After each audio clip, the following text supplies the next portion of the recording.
Яна одоо дуртай бүх зүйлүүдээ ер нь хорих юм байна. Хамгийн ихний асуулт нь юу гэхээр багшаа ер нь 40 настай хүн 18 чихэ байж чадах уу? Тэгж өндөр өсөж чадах уу багшаа? Метр гарав уу? Яа. За би дараагийн удаа метртэй ирмээр юм байна. Яна. За даван та. За төвчээрийг шаардах юм байна. Чадах болов гэдэг итгэл ер нь эхнээсээ бараг мохох гээд байна уу? Одоо таны зөвлөгөө сонсоод.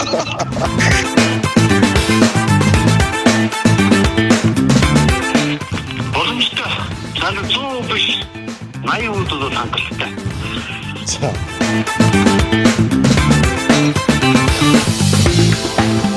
Шууд энэ гарын артлын ширмэс болоо шууд татчих.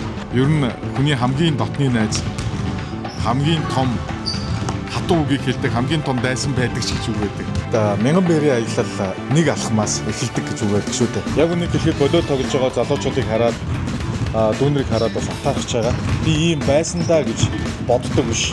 Буцаа тэр байсан үедээ очихыг үнэхээр хүсэж байна. 18 тай байх үеиг шиг өндөр үсэрдэг тэр мэдрэмжээ л авахыг хүссэн. Тийм л нэг залуу байгаа. Тэгээд